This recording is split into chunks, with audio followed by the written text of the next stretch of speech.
Fala, meus amigos do Tecmundo, tudo certo com vocês? Começa agora mais um episódio do Tech Inverso, o nosso podcast que explora as fronteiras da tecnologia, porque aqui não é só celular. Hoje na mesa eu tô com o nosso querido amigo do site, que tá vindo aqui no vídeo, então vocês recebam ele muito bem. É o Tom, o Everton Batista, que é nosso editor de ciência. Tudo certo, Tom? Tudo certinho, tô animado pro papo aí hoje. Eu também estou bastante animado. O papo hoje é com o neurocientista Álvaro Machado Dias. Álvaro, é um prazer ter você aqui, muito bacana. Poxa, prazer é todo meu. Brigadão, Paião, por me receber. Tom, foi um prazer te conhecer desde o primeiro. A gente já se identificou aqui, encontramos inclusive um ponto em comum aqui. É. Muito legal. Tô também na expectativa boa. E, cara, você como neurocientista é uma área que eu não conheço absolutamente nada, mas me fascina muito. Porque lida com o cérebro, né? Essas questões. E com isso eu quero começar fazendo a primeira pergunta, que é a mais idiota que todo mundo faz. A gente usa 10% do cérebro? Não, a gente usa 100% do cérebro. A grande questão é que a gente muitas vezes usa mal esse 100%. Esse mito de que a gente usa uma parte restrita do cérebro, ele surgiu de uma coisa muito engraçada. Quando você vai, por exemplo, fazer uma ressonância do cérebro de uma pessoa enquanto ela faz uma atividade, isso chama-se ressonância magnética funcional, você de fato vê algumas áreas superativadas e outras não. Isso levou as pessoas a pensarem assim, poxa, então significa que as pessoas só usam uma parte do cérebro de cada vez. Não é verdade. O que acontece é que algumas áreas são hiperativadas por atividades específicas, mas todas as áreas do cérebro acabam sendo articuladas em formas profundas, formas complexas de pensamento. Outras formas mais sensoriais, não. Então, por exemplo, identificar alguma coisa, uma luz. Você não precisa usar todo o cérebro para isso. Mas, por exemplo, para juntar uma memória afetiva com alguma coisa que você está vendo, então, portanto, com estímulo visual e ouvindo, e eventualmente num contexto em que existem cheiros, você está articulando basicamente todas as áreas do cérebro. Então, o cérebro tem essa propriedade de ser ativado de maneira modular e, em cima disso, processar as informações de maneira mais sofisticada e complexa, integrando áreas justamente no seu 100%. Isso significa, então, que as pessoas que falam, esse cara usa uma porcentagem maior do cérebro porque ele é super dotado. Na verdade, é que ele só sabe ativar, talvez, áreas que a gente use mal. Eu diria mais do que isso. Eu diria assim, essa é uma metáfora, né, para traduzir o fato de que a pessoa consegue ter uma rota de pensamento diferente. O grande ponto da gente, em geral, nem é capacidade cognitiva, tá, em termos da inteligência. Então, por exemplo, vamos pensar no Warren Buffett. Tá? Warren Buffett, o grande papa dos investimentos. Quem será que iria melhor num teste de QI? Um aluno, o ingresso da medicina do Brasil ou Warren Buffett? Pensa bem. A diferença de idade, tem uma diferença de idade de 60 anos entre essas duas pessoas. A hipotética e a real. Uhum. É claro que a de 18, 20 anos pode ir melhor. Então, do ponto de vista standard da inteligência, a gente poderia dizer que essa pessoa é mais inteligente que Warren Buffett. Nada mais errado. Percebe? No final das contas, ao longo da vida, a gente vai aprendendo a encontrar caminhos reflexivos, caminhos criativos, visões alternativas das coisas. E isso gera inteligência efetiva e não exatamente o uso específico que se faz do cérebro. Então, quer dizer, mais amplamente ainda, não é só que essa é uma metáfora para traduzir uma coisa, como ela é uma metáfora para traduzir uma coisa que fundamentalmente não é biológica. Perfeito. Aproveitando que já entramos no tema do QI, por muito tempo foi usado como uma medida da inteligência, né? Mas ele ainda é o padrão ouro, ele já foi padrão ouro alguma vez, e o que a gente pode fazer, como que mede inteligência, né? Essa pergunta maravilhosa, Tom. Então, olha só, hoje em dia a gente certamente está numa fase de transição do ponto de vista dos paradigmas da inteligência. Então, a gente veio de uma era que, sim, ela surge, tá? É uma era de um século, em que ela está definida em cima de dois fatores. Um que é o fator geral da inteligência, que é o Spearman, o fator G da inteligência. O outro são as competências específicas. Competência não é inteligência, competência é capacidade de execução. Tá? Então, por exemplo, quando eu viro e falo assim, essa pessoa consegue armazenar determinado número de números na sua memória de trabalho. Então, eu dito para ela 12 números, ela armazena, essa outra só 4. Eu falo, essa daqui, a primeira tem uma memória de trabalho que é ligada à performance muito superior. Então, isso hoje em dia é muito uma medida prática de inteligência. Por exemplo, nos experimentos clínicos, um remédio, um procedimento, etc. e tal, quando a gente fala que ele afeta a inteligência, mais do que simplesmente afetar um desempenho geral num teste como de QI, isso também é verdade, mas quase nunca é feito assim. São pequenas trilhas, baterias específicas que são usadas, muitas vezes usando a tal da memória de trabalho que eu usei como exemplo aqui. Outra muito importante é a capacidade de inibir alguns processos. Curiosamente, a inibição está muito ligada à inteligência do ponto de vista biológico. Então, por exemplo, assim, imagina que eu tenho que clicar toda vez que eu ver uma coisa vermelha, tá bom? E aí começam a aparecer coisas, de repente aparece um quadradinho que está escrito azul, só que ele está em vermelho. Você deveria clicar, mas você precisa entender que você tem que inibir o processo de não clicar através da visão do azul e entender e selecionar especificamente a cor para clicar. Então, você entende? Então, assim, a gente tem essas duas visões tradicionais que vão caminhando em paralelo e hoje em dia seguem standard. Mas qual que é a grande transformação? É que, pelo menos desde a virada do milênio, a gente identificou, eu falo assim, a comunidade científica, pelo menos duas outras formas importantes de inteligência no sentido da adaptabilidade do sujeito, da pessoa ao mundo. A primeira, que eu diria que assim, é disparadamente a mais importante, é a cognição social. Então, o que é a cognição social? A gente tem um pernilongo que eu vou matar ele daqui a pouco, ele nem sabe. E ele tá passando aqui desde que começou o programa, eu tô esperando ele chegar aqui perto pra eu dar um... O sapo, né? Sim. Agora ele foi longe agora. Ai, meu Deus. Então, olha só, qual que é o lance da cognição social? Quando a gente está interagindo com uma pessoa, a gente como se a gente projetasse o que está acontecendo na mente dessa outra pessoa. Não é que a gente faça isso efetivamente, tanto que se a gente fizesse, a gente pensaria, tomaria contato com essa realidade. Mas a gente faz um pouquinho, vamos dizer assim. Então, por exemplo, a gente está batendo um papo e a gente consegue entender quando aquilo que a gente está falando está engajando ou não está. Como é que a gente percebe isso? Através dessas inferências que a gente faz sobre a receptividade daquilo que a gente está falando no outro, tá? Então, o tempo todo a gente está fazendo isso. Como é que a gente percebe que alguém pode estar mentindo para a gente ou coisas do gênero? Da mesma maneira, fazendo essas inferências. Essas inferências são diferentes do ponto de vista da estrutura cognitiva do que está em jogo da inteligência tradicional. Por quê? Porque elas combinam a leitura das pistas físicas, rosto, etc. e tal, com a voz, com a prosódia. A prosódia é uma coisa muito importante. O que é a prosódia?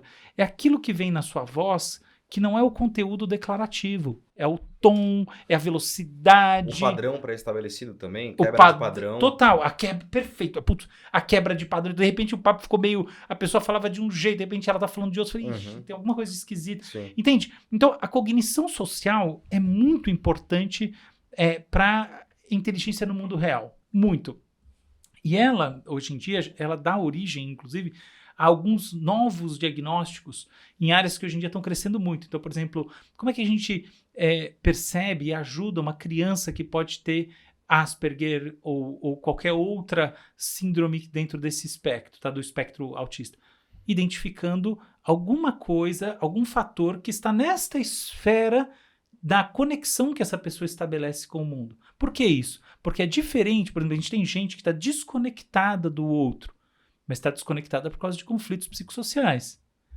Aí tem um segundo caso, a pessoa está desconectada, mas por causa de alguma coisa que parece que vem dela ou não vem dela do ponto de vista de como a média das pessoas faz isso. O que não necessariamente é ruim, tá? Às vezes tem casos de pessoas que conseguem dar a volta por cima ou até criar em torno disso algo muito especial para si mesmo, para sua família, para o mundo, etc. Então, isso é outra coisa que a gente tem que desmistificar. Mas que a gente está nesse mundo do, meu Deus, meu filho pode ter Asperger. A gente tem que ter um pouco mais de bom senso para lidar com essas coisas e entender que, peraí, né? Não é assim.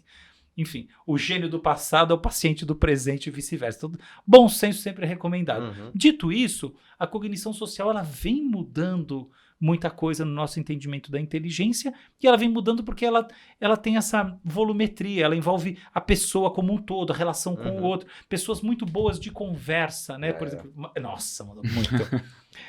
Até eu falei sobre isso no meu programa da CBN ontem, sobre o que é ser bom de conversa, entende? Isso parece besteira, mas o Dan Gilbert, que é um dos maiores psicólogos do mundo, acabou de lançar um mega paper sobre esse assunto, fenomenal. Até a gente pode discutir se quiser. Mas, enfim, tem muito a ver com cognição social. Então, a cognição social tem importância enorme. A segunda grande dimensão é a dimensão da própria personalidade. Isso é uma coisa curiosa, tá? Inclusive, eu demorei muito para levar para aceitar, vamos dizer assim, que a gente é treinado, por assim dizer, a gente, como se eu não fui treinado em nada na vida, tudo que tentaram me treinar eu botei fogo, mas vamos dizer assim, o cientista padrão, que um dia alguém conseguiu treinar ele em alguma coisa, ele muitas vezes é treinado na ideia de que a personalidade traça um perfil do sujeito que envolve a subjetividade, as relações que são fenomenologicamente importantes, quer dizer, importantes na experiência para a pessoa, mas não são a inteligência da pessoa, que é outro bicho.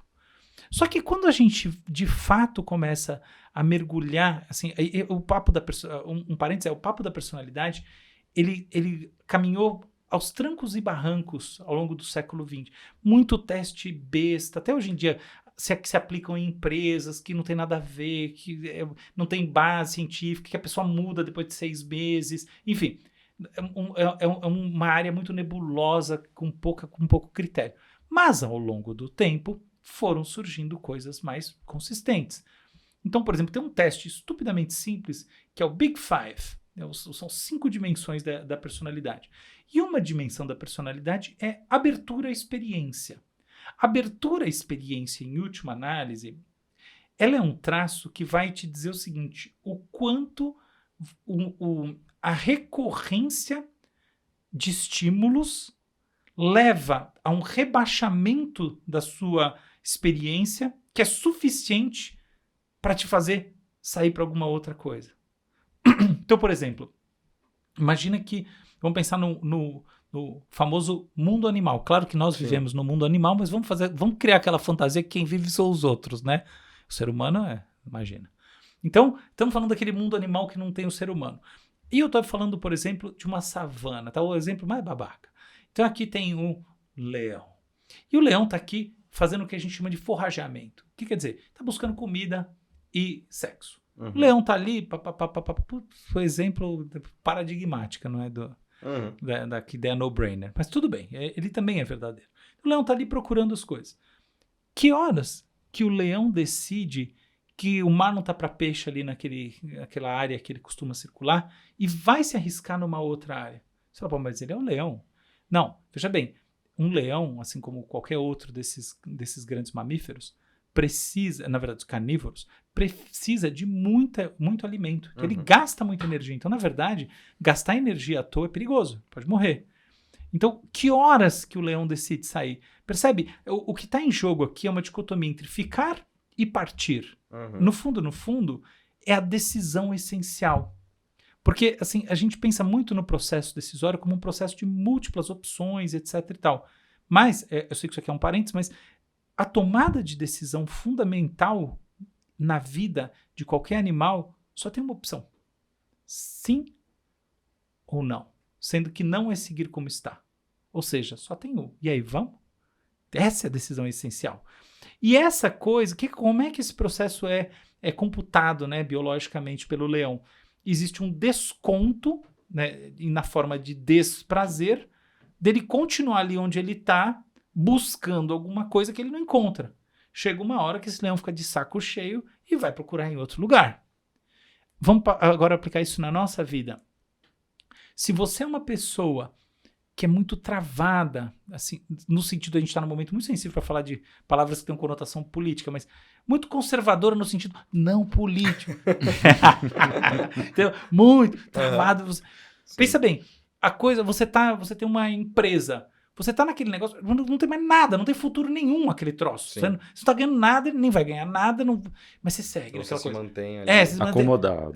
E se dando mal.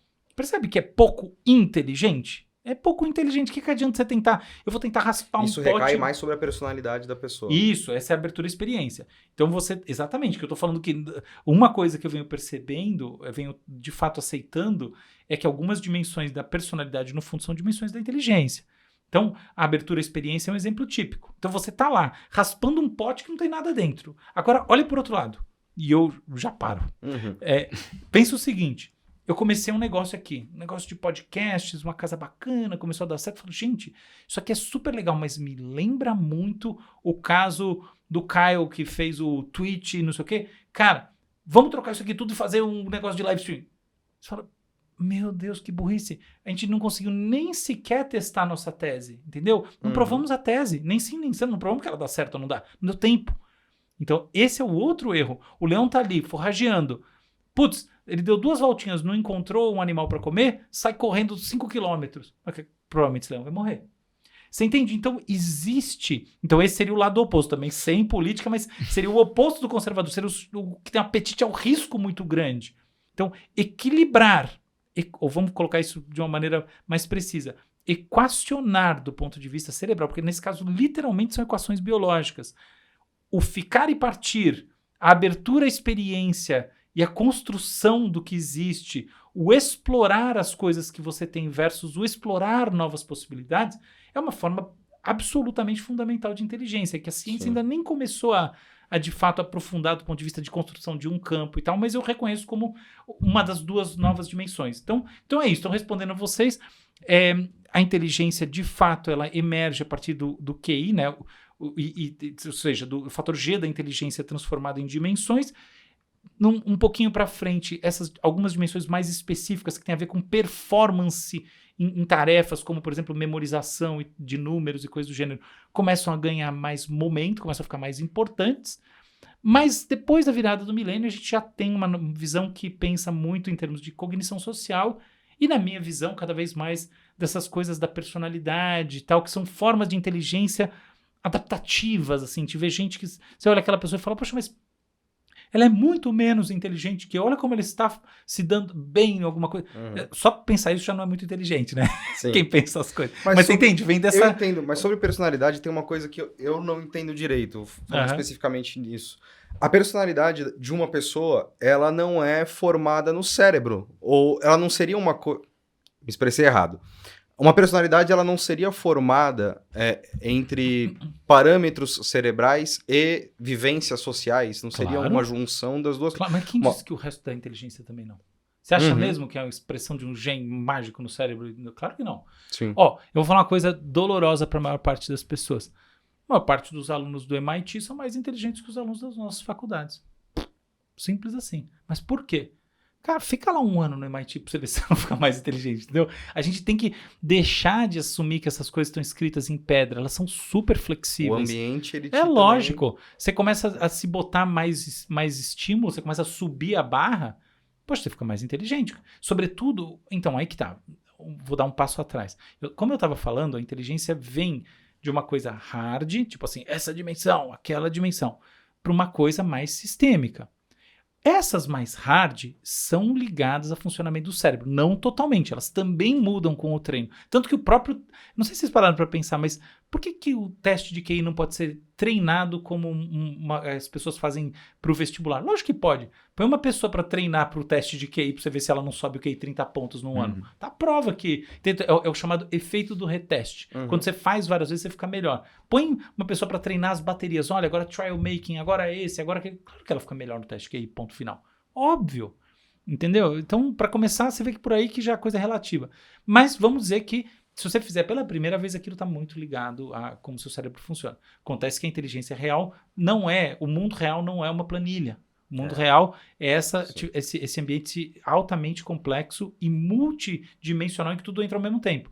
Nesse ambiente, aí que vem essa outra história. A inteligência não emerge do gene que expressa no seu cérebro, mas de uma combinação intrincada, em que um dos fatores importantes é o quanto você vem puxando a barra para cima.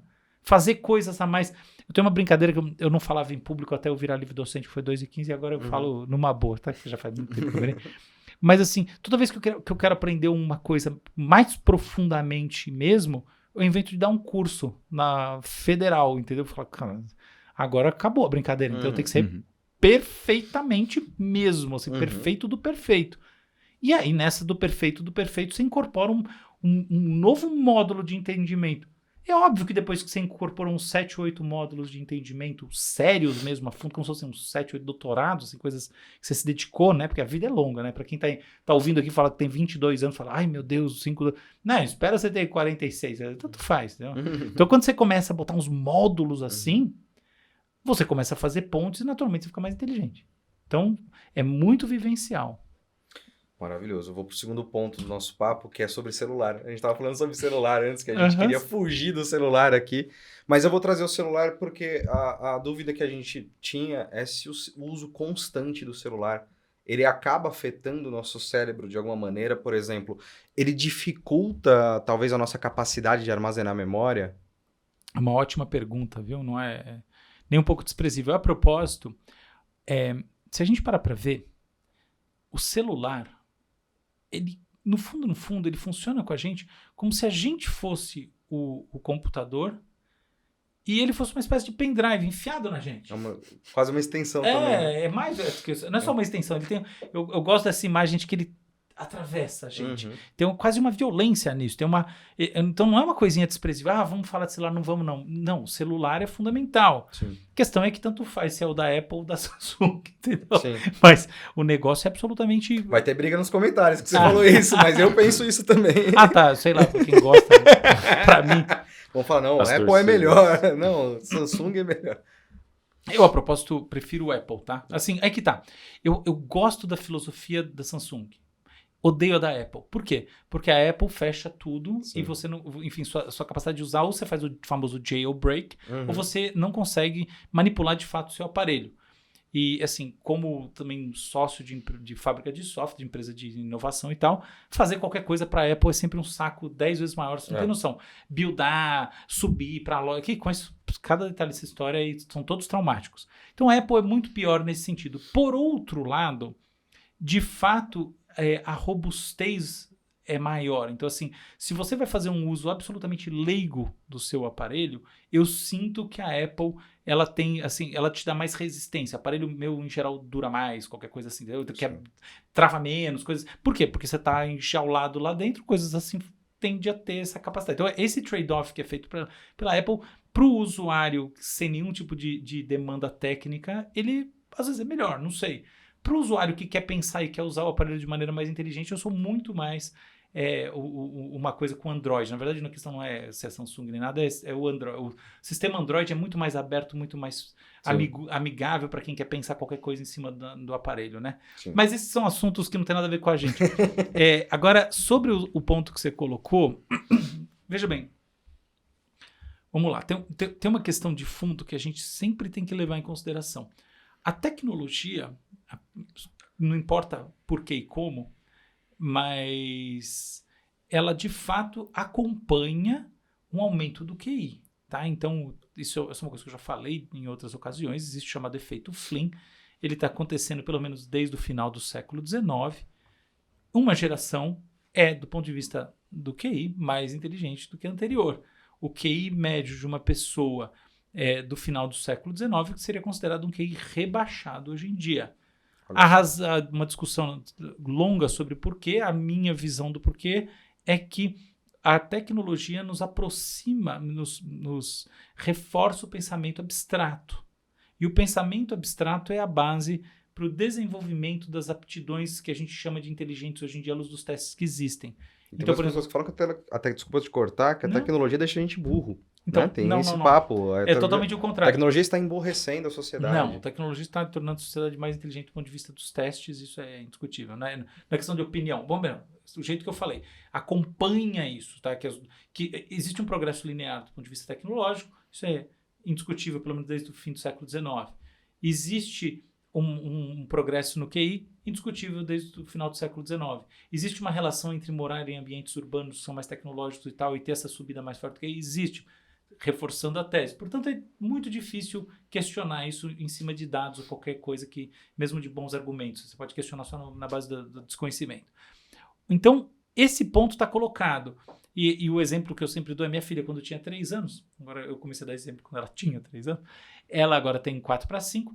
Ela entendia que a internet vinha pelo ar e o negócio podia sair, não ter internet, e que ela podia continuar vendo no celular, porque a internet do celular, por alguma razão, não vinha do cabo que vem da TV, mas as duas são a mesma internet. Então ela conseguia entender coisas que eu acho que no final do século XIX um adulto teria dificuldades. Com 3 anos. Mas não quer dizer que ela conseguisse entender coisas muito básicas do ponto de vista das relações humanas, de como as coisas funcionam no mundo, porque ela tinha 3 anos. Então isso é ponto passivo. A grande questão, e aí vem um negócio que é a parte mais louca da história, é que esse pendrive grudado na gente, ele naturalmente vai assumindo tarefas nossas. E as nossas tarefas que ele vai assumindo vão se tornando menos demandantes para nós. Então, um exemplo que eu também já usei no passado é o dos estudos sucessivos com taxistas ingleses. Então, foi feito um estudo na virada do milênio, e com ressonância magnética funcional, o sujeito lá, imagem do cérebro, e foi demonstrado que, pelo menos para aquela subpopulação de motoristas, as áreas do cérebro ligadas à memória visoespacial, especialmente uma parte do hipocampo, a área lá, enfim, sistema límbico, são maiores.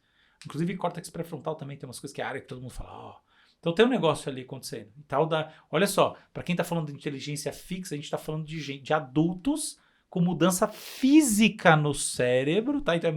E também inteligência superior nos testes, e taxista, tá? Ninguém vai falar de professor do King's College. Então, beleza. Você vê, por quê? Quem já foi para Londres sabe que aquele troço é o maior labirinto do mundo. Andar naquilo ali é loucura. Eu brinco que Londres, se não tivesse metrô, quebrava, entendeu? Porque é um negócio impressionante. Então, beleza.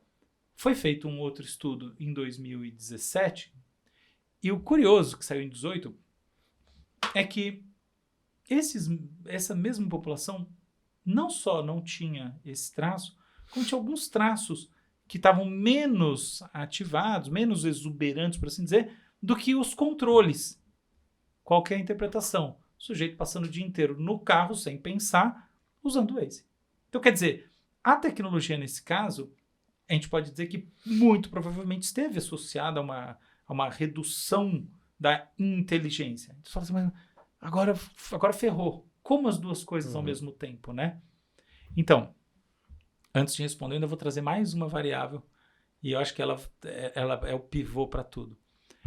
A gente tende a pensar, né? Imagina a nossa imagem do ser humano do futuro, daqui a 1000 anos. Um ser humano careca, né, se for um homem, a gente sempre pensa o homem, isso que é engraçado. Né? Sempre é o homem. Então, o homem careca, sem pelos, sem dentes, não sei o quê, com uma cabeça gigantesca.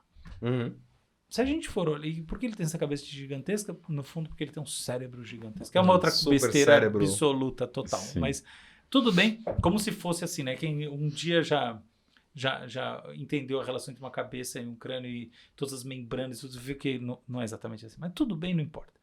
Vamos assumir. Qual que é o problema? O que a gente tem de dados do ponto de vista arqueológico, do ponto de vista antropológico, mostra que o cérebro humano não veio aumentando, ele veio diminuindo ao longo de mais desses últimos 2-3 mil anos. Olha que louco, mais até, tá?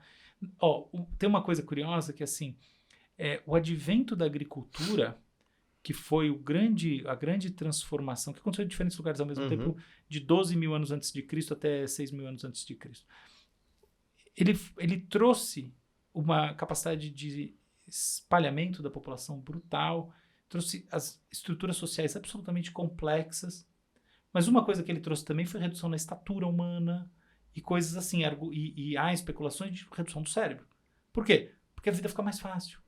Então, por que esse é o grande eixo? Porque enquanto a gente está discutindo aqui, poxa, mas o Waze ou aqui a abstração de você do o Waze metaverso, que um deixa inteligente, o outro deixa menos inteligente. Não, vamos olhar o seguinte, a gente está falando de uma coisa que anda numa esfera em que os anos são contados em séculos e que mostra que, na verdade, o que vai nos tornando efetivamente mais inteligentes não é a máquina cerebral, é essa relação com a cultura, Então a cultura vai se tornando muito mais complexa. Então essa é a verdadeira pergunta. Então a tecnologia está nos deixando burros? Não, a tecnologia é a manifestação da inteligência na cultura. E nós somos a cultura, não somos um pedaço de máquina. Agora você fala assim, não, mas eu quero saber assim, do ponto de vista do cérebro da minha filha, porque eu não estou cagando para esse papo todo, só quero saber o que eu faço na minha casa.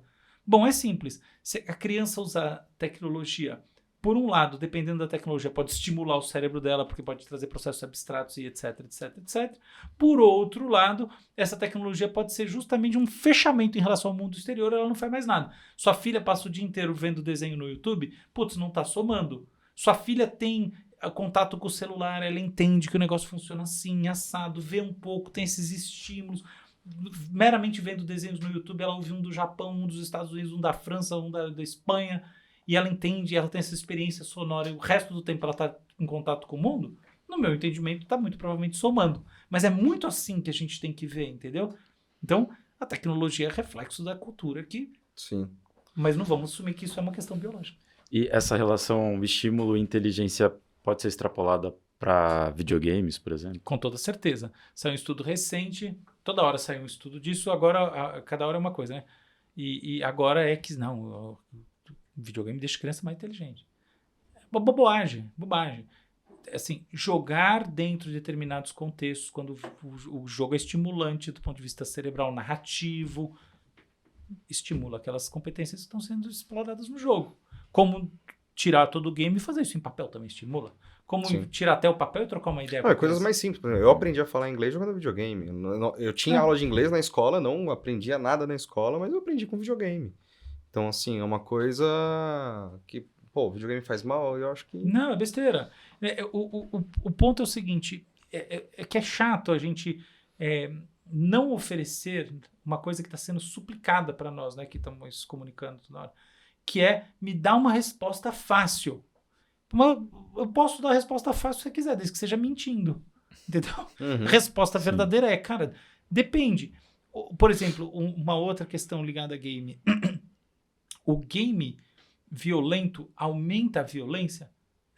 Essa pergunta não tem resposta, não é assim. Essa é uma má pergunta. Se você fala uma má pergunta, posso dar uma má resposta. Quer ver uma má resposta? Não. É mais verdade do que mentira. Se tiver, não, mas sim ou não? Não. Mas é não toda vez? Não, não é não toda vez. É basicamente o seguinte, se eu tenho uma criança que tem processos psicossociais complexos, bababá, e essa criança, ela está no processo agressivo, eu colocar mais estímulos agressivos na vida dessa criança vai ajudar? Não. Então não vai. Do outro lado, se eu tenho uma criança que não está, um adulto, um adolescente, não importa, que não tem isso, que é uma pessoa que, pelo contrário, ela tem uma sociabilidade não violenta estabelecida. Eu colocar ela jogar Counter-Strike, ela vai ficar violenta? Não. Nem um pouco. E tem um terceiro caso ainda, que pode ser, que eu poderia dizer que o videogame violento é até profilático. Sim. Imagina a pessoa que também é não violenta, só que ela está com uma mega raiva, ela está precisando descarregar. Ela jogar aquilo ali para ela se aliviar é bom? Bom. Então, quer dizer, que resposta fácil. É uma caça às bruxas, talvez, que o pessoal faz com videogame para encontrar algum culpado pra alguma ou o contrário, dizer que faz bem. Sim, também. Depende, né? Assim, uma coisa que eu acredito muito, e eu acho que isso sim é algo que, para mim, assim, é bem menos discutível, é que o universo narrativo do videogame, ele é muito propício para o aprendizado. Então, por exemplo, eu acho que uma dos outputs disso, do que a gente está sendo, enfim, que nos está sendo bombardeado, que é o metaverso, que ainda não existe, está sendo como ideia, vai ser o do aprendizado complementar usando VR, etc e tal. É aquela velha história da aula de história que a criança põe o óculos e consegue ver um pouco a cena. Muito disso é bom? Não. Muito disso também é ruim. Por quê? Porque você usa o pensamento, a diferença entre ver um filme e ler. Ler, você estimula outras áreas do cérebro. Então, se a criança for aprender história como ela vê um filminho, por sinal não precisa de metaverso, não, vê o desgraça do filme. Né? Alguma coisa muito importante vai estar sendo perdida. Mas colocá-la no contexto dentro de uma proposta pedagógica maior, ou seja, complementarmente, é ruim. Lógico que não é ruim, é ótimo.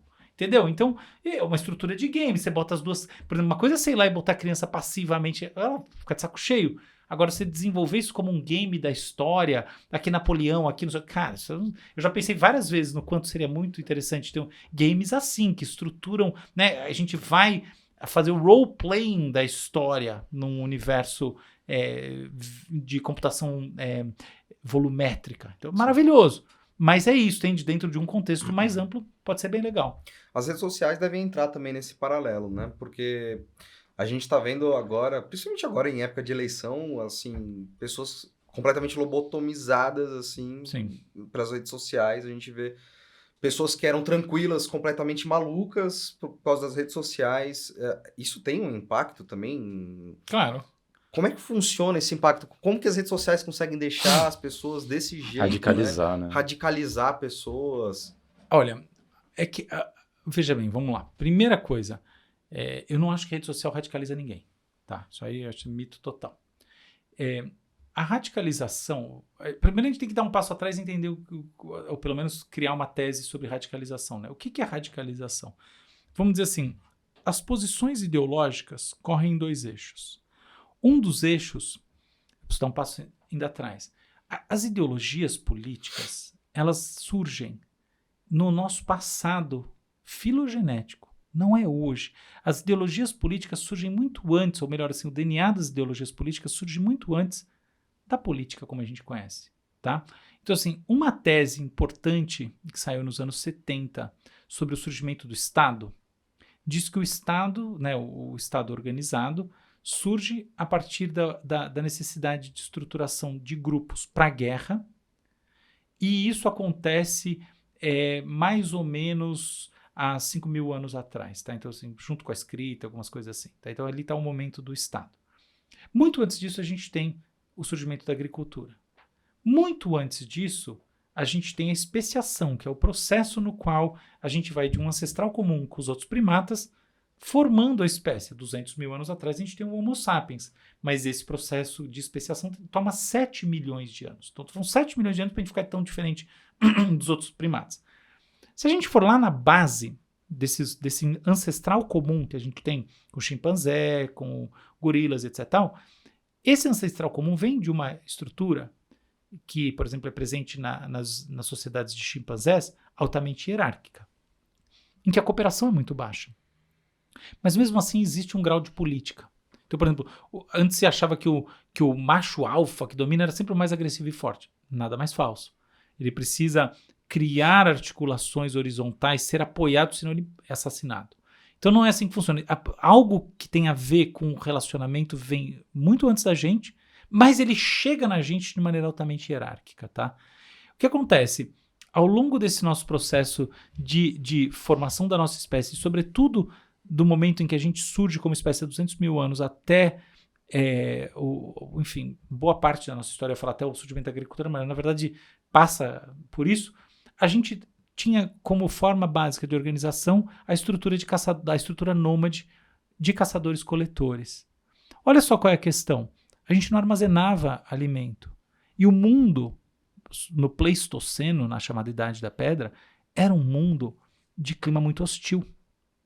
Então, a gente também não conseguia manter a nossa atuação dentro de um nicho, o tal do forrageamento, num nicho fechado. A gente tinha que migrar, era um rolo viver. Com isso, a capacidade de estabelecer hierarquias de força era muito difícil. Nesse processo, uma espécie de horizontalidade humana foi sendo estabelecida. Tem várias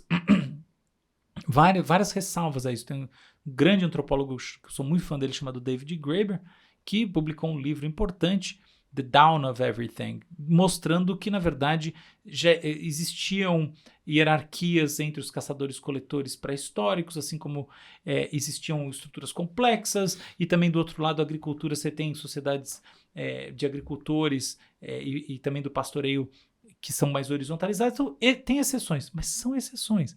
A base é o seguinte, a gente vem de uma estrutura extremamente hierárquica do ponto de vista primata, a gente passa quase 7 milhões de anos formando uma coisa que, dada a estrutura do ambiente em que a gente vivia, o forrageamento, a necessidade toda de se espalhar, ela era muito mais horizontal, e a partir do momento que a gente começa a ter valor econômico sendo produzido e capacidade de armazenamento, capacidade de você transmitir, tem também uma tese muito importante, um artigo muito importante, mostrando que uma das origens da própria desigualdade humana é a transmissão de propriedade, que no final das contas vira modernamente a herança. Mas enfim, quando você começa a adquirir essa capacidade, é como se alguma coisa daquele passado, não que a gente virasse chimpanzé de novo, não tem nada a ver, porque a gente nunca nem foi chimpanzé, mas alguma coisa fosse reconectada e a gente tivesse esse U, tá bom? Então, esse U forma uma das linhas de todas as ideologias. Beleza? O que acontece? E você tem uma segunda linha que é a base de todas as ideologias, que é assim, conforme a gente tem um grupo estruturado, que volta no ficar ou partir, a gente tem muito, muito incentivo para manter o status quo do grupo. Porém, se você manter o status quo por definição, e todo mundo mantém o status quo por definição, e o grupo é ameaçado por alguma coisa, por definição todo mundo morre. Então, é adaptativo que existam pessoas que têm um perfil mais, vamos arriscar, vamos fazer, e isso muitas vezes assim, mais abertura a costumes, a experimentar, e outras mais reiterativas. Historicamente, as coisas também seguem assim. Então, por exemplo, o surgimento dos chamados grandes deuses, né? Eu sei, não quero criticar nenhuma religião, mas é claro que tem um momento histórico em que as religiões abraâmicas começam a surgir. Na verdade, elas já surgem em sociedades com mais de 1 milhão de pessoas, então coisas... Enfim, você tem toda uma estrutura na qual essas, né? Isso que seria assim, a oposição entre o mais liberal e o mais conservador surgem, tá? Então, é um outro desenho. Então, a gente tem aqui 2 grandes eixos, beleza? Olha só, o que é o radicalismo, então? O radicalismo é o processo de achar, de assumir que uma posição dentro de um desses eixos, uma posição que ela externaliza uma oposição completa ao que está a um outro grupo desse eixo, ela é profundamente correta. O pessoal assim, tá bom, você dessa volta você não disse nada. Não, eu disse, tá subentendido. Primeiro, são 2 eixos, então não tem um radicalismo, tá? Um tipo de radicalismo é dizer assim, olha, não, é ser tipo assim, totalmente do ponto de vista econômico, assim, é cada um por si, não pode acontecer nada. Outro radicalismo total é falar assim, não, propriedade privada é um absurdo completo, não faz... É um radicalismo na esfera do eixo econômico, por assim dizer, entende? De como é que os recursos são manejados, que é aquilo que eu estava, né, falando antes. Agora o outro, não, tudo que já foi um dia pensado é uma merda, não serve pra nada serve pra nenhum costume, serve pra nada, tudo é uma porcaria, fogo em tudo. O outro, não tolero que essa pessoa faça aquilo, não tolero que ela faça aquela outra coisa, não tolero que ela lá na casa dela faça o que ela tá afim. São formas de se relacionar com a sociedade que antagonizam outros grupos, mas que, na verdade, elas são, assim, minoritárias na sua essência, percebe? Porque são eixos inteiros de disposição e não é nenhum, são 2. Então, com isso em mente, a grande pergunta, para mim, não é por que as redes sociais radicalizam as pessoas, porque eu não acho que elas radicalizam, é porque as pessoas radicalizadas ganham megafone nas redes sociais, porque a maior parte das pessoas que estão nas redes sociais não são radicalizadas. Esse é o negócio, entendeu? Porque toda essa volta, porque elas não são. Isso tá errado, isso é um mito total. Não acho que é isso. Para mim, a questão toda é de relevância do estímulo. É uma questão muito sensorial. Seguinte, ó, imagina que a gente tem um concurso de canto. Aí tá todo mundo cantando lá, bonito e não sei o quê. Aí eu falo assim, putz, isso aqui vai ser impossível ganhar. Eu vou lá no Tibete e trago, sabe, no Tibete tem uma técnica de pessoas que cantam com 2 vozes ao mesmo tempo, é uma loucura. Eu esqueci o nome daquilo. Eu trago a pessoa que ela só vai dar um uau, fazer acabou mais nada. Não sei se ela vai ganhar ou vai perder, mas todo mundo vai lembrar dela. O que acontece? Aquilo que diverge do discurso dominante é mais lembrado e percebido. Então, o que acontece nas redes sociais? Existe uma camada que é muito maior que a dos radicais, que está aqui, operando no dia a dia, nos relacionamentos, construindo. Por exemplo, eu não tinha rede social até, sei lá, um ano e pouco atrás. Agora eu tenho o Instagram. E minha rede social hoje em dia é muito popular e não tem nenhum. E tem muitos assuntos que são discutidos politicamente Não tem nada, não pinta hater, não tem nada disso. Tudo isso que todo mundo fala, na minha não acontece. Não acontece mesmo, você lê os comentários, não acontece. Cara, eu publico na Folha, publico aqui, ali, discussões que são discussões políticas. Zero, de qualquer lado, não é bolha nenhuma de lado nenhum. E muitas vezes, mas qual que é o porém disso? Olha só, quando você tem alguma coisa que é ou muito hater de um lado, ela ganha uma repercussão muito maior. Então, qual que é a contrapartida? Tá bom, mas eu não tenho nenhum post compartilhado 1 milhão de vezes, entendeu? Nem vou ter. Porque assim, você tá com essa coisa, que é essa grande massa aqui no meio, que tá dialogando, que tem coisas legais. Só que quando surgem as pessoas com posições mais radicais, essas posições, pela questão meramente sensorial, elas se destacam. E esse destaque faz os outros reagirem. Esse é o negócio. Então, é aí que a coisa acontece. Eu até gravei uma participação num filme um documentário sobre influencers, e falei exatamente isso. O que acontece? O que acontece é que a nossa percepção é maior. E quando alguém vem com uma posição que você acha que é bem filha da puta, o que a pessoa sente? Ela sente uma obrigação moral de responder. Então, é por isso que quase tudo que levanta essas coisas, além de tudo, é baseado em ódio. Por quê? Porque alguém responde com raiva, mas a pessoa que escreveu também sabe que esse é o papo. Então, no fundo, é um jogo de ganha-ganha. Olha só, eu escrevo um negócio que eu sei que você vai ficar bem puto, você vai lá e responde, eu vou ganhar com isso porque eu vou ganhar repercussão, e você vai ganhar descarregando a sua raiva de pessoas que pensam como eu. É um jogo para quem tá afim de jogar. Acontece que ele ganha repercussão pela natureza dele. Um detalhe final. Se radicaliza quem tem a predisposição a isso. Exatamente, total, exatamente isso, exatamente. Você desperta nessa outra pessoa que tem a disposição oposta a vontade de te matar. E no fundo é um ganha-ganha, para você parar para ver dos dois lados. Quem perde somos nós que não estamos interessados nisso. Você pensa, pô, e a parte mais criativa, como lidar com... Aí a gente perde. Mas as pessoas que têm esse gosto, melhor, não vou colocar gosto, as pessoas que estão dispostas nessas posições, no fundo elas ganham, é bom para as duas. Um ponto que eu acho que ilustra muito bem isso. Se a gente olhar historicamente o que aconteceu com os sistemas de rating, eles foram de múltiplas estrelas para tipo thumbs up, thumbs down, e agora só thumbs up. Por que isso? Porque assim, ninguém levanta da cadeira para dar 4 estrelas. Ou você dá 5, ou você dá 1.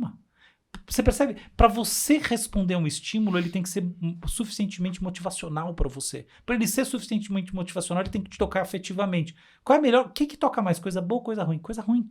Sim. Então, qual é a melhor maneira de você ganhar repercussão? Falar umas coisas que vão deixar pessoas bem putas. Sim. Elas vão fazer. Só que qual o problema disso? Que quase nada que você vai falar que vai deixar as pessoas bem putas é inteligente. Quase sempre é uma coisa... Ou construtiva para o mundo. Quase nunca isso soma. Isso sempre, para a grande maioria das pessoas, não traz nenhum insight. E aí, então, para mim, só para fechar, esse ponto, ele está muito associado com o seguinte. Por que quase tudo que a gente lê em redes sociais é uma merda? E assim, pelo menos eu sinto. Porque justamente está pensado a partir dessa mecânica. O sujeito que é o like, então ele vai criar alguma coisa que é extrema ou força isso. E o problema todo é que nós buscamos, como seres humanos na cultura, experiências genuínas. E esse papo todo não é genuíno. É isso. Esse mecanismo de recompensa, né, do like, isso já alterou, deve alterar ainda mais como a gente se comporta em sociedade? Totalmente. Para mim, o botão de like é o grande paradigma da sociedade contemporânea. Assim, nenhum dispositivo social é mais importante que o botão de like. Simples assim. Tá? Você fala, que sociedade a gente vive? Do botão de like. É simples assim, tá? E eu vou te dizer, é totalmente tanto pelas redes sociais, mas é muito mais. E por coisas, inclusive, muito boas. Por exemplo, eu ia muito viajar para cá e para lá e ficar na pousada de tia. E por que eu não ficar na casa de uma pessoa qualquer? Mas porque você fala, putz, mas e se der um mal-estar? O botão de like cria shared economy. É porque existe o botão de like que uma menina viaja sozinha e fica na casa de uma pessoa e tal. Porque, no final das contas, a reputação estabelece isso. Ou seja, houve uma enorme revolução tecnológica, não só tecnológica, mas tecnológica e também comportamental, que é essa da alocação eficiente dos recursos disponíveis, os recursos privados disponíveis, carro, casa e etc e tal, que é Uber, Airbnb, etc e tal, que foi propiciada pelo botão de like. Então o botão de like mudou o mundo mesmo. Você fala bastante sobre futurismo, né? Sim. Eu queria entender, o futurismo é o futuro da tecnologia? O que é o futurismo? Futurismo é uma ciência nascente para a gente fazer estimativas. A ciência das estimativas, tá? Então, é uma ciência que ainda não existe, como não está bem formalizada. É uma ciência multidisciplinar por definição. Ela parte, no meu entendimento, de uma base histórica sólida. Então, a primeira coisa é entender os processos da história. Eu não acho que ninguém possa ser um futurista sério sem estudar um pouco de história e entender, inclusive, um pouco de filosofia da história. Então, como os processos históricos se sucedem. É claro que não tem uma regra explícita, mas isso justamente faz parte da história. E você entender que não existe uma regra explícita, mas ao mesmo tempo existem padrões. Então, esse é o pulo do gato. Quem tem alguém fala, não tem regra, eu entendi um segundo. Não tem regra, mas é mais ou menos assim, olha 400 eventos diferentes, 400 sequências e extrai um princípio das 400 sequências e você lê as 400 sequências e extrai o princípio, você aprendeu alguma coisa muito importante sobre a história. Então, eu acho assim, a história é a base do futurismo. Primeira coisa, não é tecnologia, não é nada disso. Segunda coisa muito importante sobre o futurismo, ele como disciplina, vem sendo desenvolvido por pessoas muito preocupadas em onde justamente as tecnologias vão dar, apesar da questão histórica, é isso. Isso é um equívoco brutal, porque no final das contas, tecnologias sempre serão consumidas. O que importa mesmo é onde as pessoas vão dar. Então, se a gente parar para ver, o futurismo está completamente conectado com as estimativas que a gente faz sobre o futuro do planeta, sobre reorganização da sociedade, guerras. Então, esse é o negócio do futurismo. Eu, a propósito, estou escrevendo um livro sobre isso, sobre futurismo, que eu espero que seja o primeiro, assim, o primeiro marco, mesmo fora do Brasil, né, o primeiro marco global, sério, colocando epistemologicamente o que é necessário para a gente poder construir essa ciência. É um livro sobre como construir a tal da ciência. Né? Eu não tenho respostas sobre como vai ser o futuro e eu nem acho que a ideia é, nesse momento, trazer esse tipo de discussão. É muito mais trazer como a gente faz essa discussão, como a gente promove, quais são as perspectivas sobre a história, como a gente constrói narrativas que têm mais chance de darem certo do que outras, entendeu? Porque algumas... olha só, dar um exemplo bem prático. Por que Warren Buffett, para mim é sempre um grande ícone, ou Peter Thiel, pensando um cara que eu discordo do ponto de vista ideológico 100%, mas eu admiro do ponto de vista intelectual 2000%, por que o Peter Thiel, que é um dos caras da PayPal Máfia, tá quase sempre certo sobre aquilo que ele pensa sobre o futuro, assim, né, dentro do espectro do que interessa ele pensar. Por isso, se você for ver o que o Peter Thiel fala, ou o Warren Buffett, você lê a carta anual aos investidores do Warren Buffett, do fundo, etc. Tal, essas são pessoas que nunca estão pensando algo desconectado do contexto geopolítico, psíquico, do passado. Nunca estão. Então, a aposta num setor, numa coisa assim da tecnologia ou qualquer outra coisa, vem muito ligada a esses fatores que na prática são os que são determinantes. Quer um exemplo? Guerra da Ucrânia, né, que no fundo é invasão da Ucrânia. A invasão da Ucrânia está reestruturando cadeias logísticas, o mercado de energia e o próprio agronegócio. Quem nesse momento está pensando de maneira mais futurista, do ponto de vista consistente, quem está conseguindo articular os cenários de desfecho disso nessas indústrias, sem oba-oba nem nada, pensando, poxa, então por aqui, por ali. Então, é uma ciência de absoluta importância na qual a tecnologia tem um papel central, mas não vive sem o resto. E é isso. O produto do futurismo são previsões? É para isso que uma empresa, uma pessoa procura? Claro, total. São cenários. É isso aí, é previsão. No final é isso. Também não tem futurismo sem previsão. Futurismo não é estudo antropológico. Futurismo não é estudo de psicologia. Futurismo não é um novo produto que eu vou botar aqui na mesa para você. Futurismo é o processo de construção de cenários sobre um tempo que ainda não aconteceu. Simples assim. Então, é uma atividade de extremo risco. O ponto que eu vejo, assim, como futurista, que é uma coisa que realmente hoje em dia, dada o WeMind é o escritório de inovação, que é o único escritório de inovação de fato futurista do Brasil. Assim, no fundo não importa o blá, é assim, no mundo real é isso. E qual que é como eu recebo o cliente da WeMind, que vem em busca de uma visão de futuro para o negócio dele, para alguma coisa, recebo pensando como, mesmo que a determinada inferência, determinada hipótese esteja errada, o todo esteja certo. Esse é o negócio, entendeu? Então, não é só uma ciência ou uma disciplina, para ser mais preciso, uma disciplina de criar hipóteses sobre o futuro. É uma disciplina de colocá-las num contexto que só de você ter essa visão do futuro, você já sai com uma coisa muito valiosa. Até meu programa na CBN chama Visões do Futuro, porque eu acredito muito nessa noção. A gente tem que ter visões. Isso eu convido todo mundo. Você quer ser concorrente, você que tá vendo? Ótimo. O mundo está precisando disso. Narrativas de futuro, ricas em detalhes, ricas em sentidos psicológicos, sociológicos, históricos. Isso aí é quem está mais precisando. Pensa o Brasil. Qual que é o grande... a gente está aqui num momento dramático, mas qual que é o sentido mais amplo da coisa? A gente está precisando de narrativas de futuro. É isso que a gente está precisando. Temos poucas, né? Temos muito poucas. Você vê? E quanto mais a coisa é visceral, Sim. menos narrativas de futuro. São as narrativas de futuro que vão trazer pra gente uma esperança, uma vontade de fazer, né? um esforço a mais. É isso. Então, o que o futurismo na prática deve fazer, no meu ponto de vista, é trazer narrativas poderosas, assim. Não é simplesmente dizer, olha, aqui agora a gente está usando machine learning, mas AutoML é melhor porque não sei o quê, porque vai ser assim, olha, agora com esse algoritmo aqui a gente pode pegar, vamos fazer assim, esse produto vai bombar. Puta, isso aí é uma parte, se não tivesse entrega, não tem o cliente não ficar feliz. Mas é uma entrega pobre essa. Olha, tem isso aqui, mas ó, dado isso aqui pode acontecer, isso aqui, tá vendo? Isso aqui, ó, então o negócio é pensar assim, é muito provável que aconteça pra cá, tem não sei quantos por cento de chance, mas pode ser pra cá. Se acontecer pra cá, aí o movimento é isso aqui. Olha, putz, melhor você pensar em trazer pessoas assim. Por quê? Porque o negócio tá indo pra ele, entendeu? Esse é o papo. Perfeito. A ficção científica como arte pode trazer algum benefício? Lógico, total. Cara, parece absurdo, né? Mas poucos cientistas contribuíram tanto para a ciência quanto os escritores de ficção científica. E eu digo até mais. Os escritores de ficção científica não só contribuem trazendo as coisas, como pouca gente formou um público apaixonado por ciência tão grande. Então a gente que comunica muito deve à ficção científica também a educação do público, científica do público.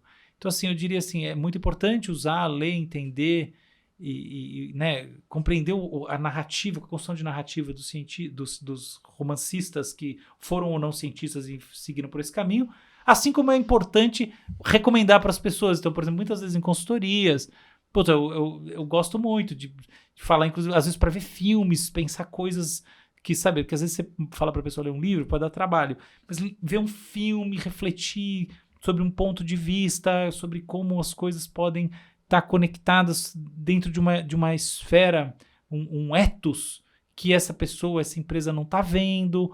Isso é muito importante, assim. Então, total, sabe? Dos dois lados. Falando um pouquinho sobre a pandemia, claro que muita coisa mudou, né, na nossa vida durante esse período, mas um dos pontos que tem bastante relação com a nossa função aí do cérebro, inteligência, é o sono. Tem alguns estudos saindo agora, né, que analisaram dados de sono. Alguns dizem que a gente está dormindo até... Pode ser que a gente esteja dormindo mais, mas uma qualidade pior. E como que você vê a condição do sono durante a pandemia? O que afetou o nosso sono? O que pode ter afetado o nosso sono durante a pandemia? Imagino que não seja pouca coisa. E como que isso pode afetar a nossa vida daqui para frente? Porque o sono é essencial para o cérebro funcionar também, né? Uma coisa interessante que está acontecendo é uma ressignificação de algumas doenças psiquiátricas, como, por exemplo, a depressão, colocando em primeiro plano a chamada higiene do sono. Então, de fato, o sono é fundamental. O sono muitas vezes é sintoma, muitas vezes ele é causa. Então, isso é muito importante para quem está em casa, cara. Não dá para menosprezar. Outra coisa importante que está sendo descoberta, por assim dizer, já está descoberta, mas está sendo cada vez mais provada, é que conforme você dorme sistematicamente menos do que o necessário para você, o que varia de pessoa para pessoa, seu risco de demência aumenta muito. Então, pessoas mais velhas e tal, sobretudo depois dos 50, risco de demência, entendeu? Dormir pouco destrói o cérebro e pode trazer doença neurológica. Dito isso, você estava ouvindo, esse seu ponto, ele fez assim. Porque é o seguinte, tem uma questão que ela está sendo pouco discutida e ela é dolorosa de falar. Mas é o seguinte, a Covid, mesmo em quem não teve Covid longa, muitas vezes ela gera efeitos neurológicos de longo prazo. Infelizmente isso é verdade. Então, o principal fator que gerou alteração no sono durante a pandemia foi a própria Covid, porque um dos sintomas típicos neurológicos de longo prazo da Covid é alteração do sono. É a dificuldade de manutenção de uma noite inteira dormindo. Quer dizer, na verdade, esse negócio de dormir uma noite inteira é mito, tá? Então, Sim. eu já falo disso. Mas, assim, de você, sim, é uma piora substancial na qualidade de sono. Muita gente tem. É um assunto pouco discutido no Brasil, Sim. mas não é pouco discutido do ponto de vista interessante mundial. que comigo aconteceu ao contrário. Eu peguei Covid, só que eu peguei a Omicron mais fraquinha, né? E eu já tava vacinado. E eu durmo mal normalmente. Eu não durmo bem, eu sempre tive dificuldade de sono, mas quando eu tive as melhores noites de sono da minha vida. Eu consegui dormir muito bem. Comigo teve um efeito ao contrário, mas eu tive outros amigos que comentaram isso. Assim, a maioria comentou que quando teve Covid não conseguia dormir de jeito, dormia mal e afetava. E o lance é que muita gente fica dormindo mal mais de um ano depois. Então esse é o negócio. Então, qual que é o principal efeito? Cara, o efeito foi essa onda gigantesca de Covid no Brasil, entendeu? A gente foca muito nos quase 700 mil mortos, mas na verdade a quantidade de gente sofrendo até hoje com sintomas da Covid, sem contar as pessoas que estão sofrendo pela morte de alguém querido e às vezes até questões práticas ligadas. A quantidade de gente é brutal. Mas pensando simplesmente na sintomatologia, há algo relevante aí, tá? Até essa é uma coisa interessante pra gente, esse é um ponto interessante para a gente discutir, né? Porque a gente traz uma luz para as pessoas em casa que às vezes estão se sentindo mais ansiosas. Putz, eu comecei a ter uma depressão, comecei a ter o que se chama em inglês brain fog, que é uma dificuldade de uma falta de clareza mental na hora de criar raciocínios. Tudo isso pode ser efeito da Covid, sim, tá? Mesmo um ano depois, mesmo 2 anos depois, a gente não sabe se sequer isso é reversível, tá? O mais provável, antes que as pessoas se desesperem e falem, meu Deus do céu, o mais provável, quase assim, que passa de 90% de probabilidade, é que seja reversível e em menos do que esse tempo que eu estou sugerindo aqui, 2 anos, ou seja, reversível em pessoas de até, sei lá, 40, 50 anos de idade, depois, isso sim, para a grande maioria, aí para uma faixa de 40 a, sei lá, a 60 para uma porcentagem menor, e aí de 60 a 80 para uma porcentagem menor ainda, então, ou seja, de acordo com a idade, a reversibilidade dos sintomas completa deve ser mais rápida. Mas o fato é que os estudos internacionais estão mostrando, inclusive um estudo na Nature muito importante, que juntou um grupo de especialistas, de médicos especializados nisso, gente que trabalhou em hospital, enfermeiro-chefe do não sei o que, foi um monte de gente que se juntou para criar esse paper assim, com dados de muitos hospitais e gente também que não passou por hospital, como estudo clínico gigantesco e também debate sobre essa percepção de que os sintomas pós-Covid podem ir longe, tá? É claro que nas pessoas que foram internadas, tiveram sintomas mais graves, isso eventualmente é mais forte ainda. Mas nem sempre, tá? Tem gente que foi internada isso aquilo e tá de boa. E tem gente que não foi, teve Omicron e tem essa chamada Covid longa, que às vezes não tem nada a ver com os sintomas que a gente está pensando quando a gente pensa numa doença, uma coisa assim. Uhum. É tipo, cara, um distúrbio de sono depois desse troço que me ferrou. Provavelmente vai passar, mas a gente tem que entender, a gente tem que olhar para isso, né, até se aceitar nessa coisa e falar, cara, Covid não é uma brincadeirinha, é um negócio que Sim. pode ser sério. Isso tem impacto no trabalho, no sistema de saúde. Total, né? Exato. Uma das perguntas que o Anderson, que edita aqui, mandou eu te perguntar é a seguinte: no filme Chape e também no seriado Altered Carbon, as pessoas fazem cópias backups das suas redes neurais para se tornarem imortais. Porém, uma cópia seria outra mente com os mesmos pensamentos, conhecimentos e personalidade, mas não seria a mesma pessoa continuando, certo? Seria como um clone? Essa pergunta é muito legal, né? Ela é barato. É disso que a gente tá precisando, né? Criatividade pura, na veia. O Anderson... Ótimo. Tem um ponto que a gente tem que ir atrás, assim. Será mesmo que os nossos pensamentos são a manifestação das nossas redes neurológicas do cérebro? Eu acho que não. Tá? Então, Mas nunca pensei sobre Também isso. não, me pegou. pensa uma coisa, ó, vamos lá. Quando você, em geral, está pensando alguma coisa, é um exercício simples.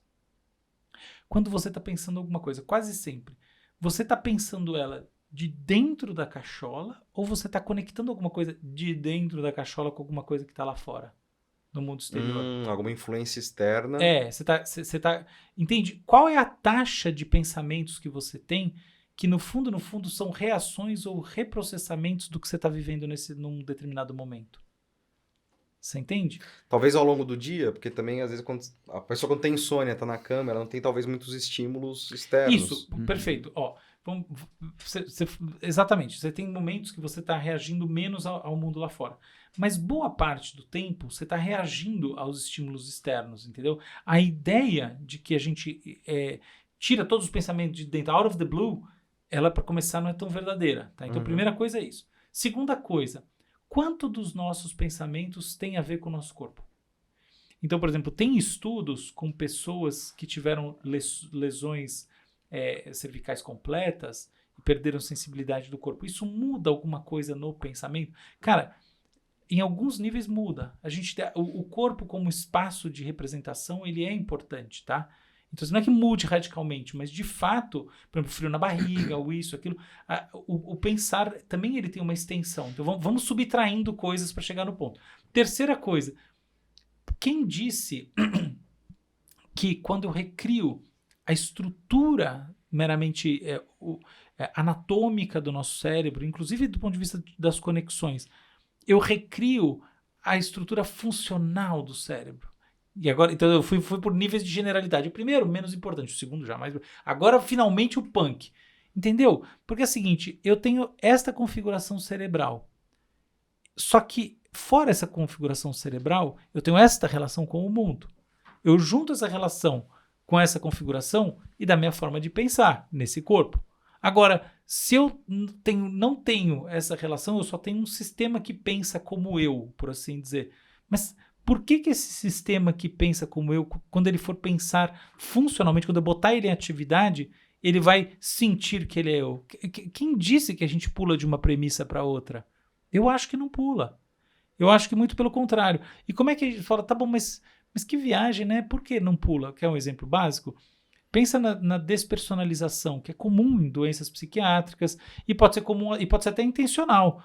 A pessoa toma uma dose colossal de LSD, tem uma despersonalização. Cara, e aí? A despersonalização não mudou a estrutura do seu cérebro em nada? Tá lá o mesmo cérebro? Cadê a identidade do eu? Não tá. Cadê a identidade do eu no paciente com uma esquizofrenia aguda no momento de crise?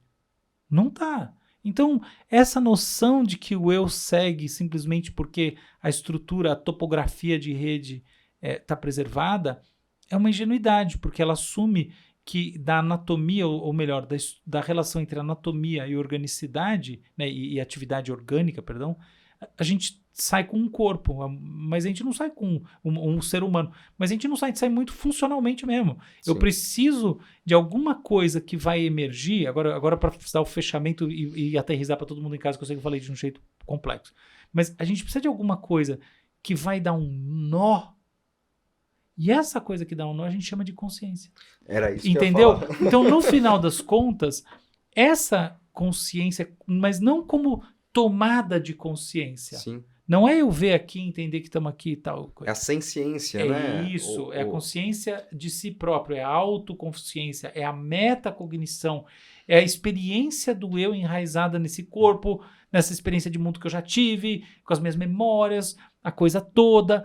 é essa parada que forma o eu. E por que eu sei que é essa parada que forma o eu? Ué, porque você dá uma dose colossal de LSD pra pessoa e ela já não forma esse eu. Ela tem um delírio esquizofrênico muito grave, ela também não forma esse eu. Ela tem uma série de outras situações em que esse eu é perdido. No Alzheimer, esse eu é perdido. Então, o Alzheimer é uma doença do eu.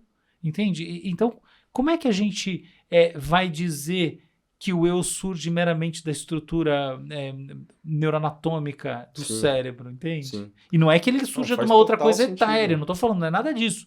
Ele não surge de nada etéreo, tá? Sei lá. Eu não acho que tenha nada de etéreo. Não é, então a consciência é cósmica. Não é isso. É que não é um processo que é tipo assim, tem um pedacinho do cérebro que é ativado desse jeito e vai funcionar. As principais teorias da consciência são teorias da complexidade e coisas do gênero. O que quer dizer da complexidade? É você funcionando de determinadas formas, ativando as redes do seu cérebro de determinada maneira. É super funcional. Numa relação com o mundo, te dá essa consciência. Tanto é assim que eu consigo manipular umas coisas ali dentro com drogas, com isso, com aquilo, e depois você já não tem muita consciência. Tanto que é assim que dormindo, seu cérebro é o mesmo e é outra consciência. Então, é meio relativo esse papo. Basicamente dá pra clonar, mas não é você. Então, não garanto que vai ser você, esse é o problema. Eu imagino, não que dê para clonar, mas se a ciência da clonagem funcionar, a gente vai ter que ter a ciência da consciência atuando junto para que você possa ter a combinação das duas coisas formando eu. Mas aí eu vou ser bem mais provocador. Mas se é assim, para que você vai ter nosso cérebro? Você quer mesmo ter seu cérebro? Pensa bem, eu mantenho minha consciência no século 24. Pelo amor de Deus, por que você não vai arrumar? Por que você não vai buscar formas de manipulação genética que você vai se sentir mais feliz? Mais real, entendeu? Então, já que é assim, também dane-se. Eu vi uma pesquisa hoje muito legal que descobriram que a ocitocina ajuda a recuperar o coração, né? A regenerar o coração. Eu também já vi, muito bom. Não é muito legal. E não é lindo poeticamente? É lindo. Cara, isso é um negócio, cara. Metaforicamente é lindo isso. Mas é uma verdade. A pessoa, o coração vai pro buraco. Sim. Você pode ver, o estresse realmente machuca o negócio, o órgão. Ele dá facada no coração. Por isso que não dá. Ódio no coração. Cara, totalmente, é literal, é verdadeiro. Ódio no coração, o negócio vai lá e te rasga o coração por dentro. Não dá. Eu como caminhão pra não ter esse problema. Outra pergunta que ele mandou. No neuromarketing dizem que existem neurônios espelho que fazem você sentir algo que está assistindo. Isso existe mesmo? Isso existe, isso não é do neuromarketing, isso é da ciência como um todo. Muita gente que trabalha com neuromarketing usa esse exemplo para falar de uma coisa que é muito mais psicológica do que neurológica, que é a identificação. Que tanto pode ser direta, eu me identifico com você, papapá, quanto ela pode ser projetiva.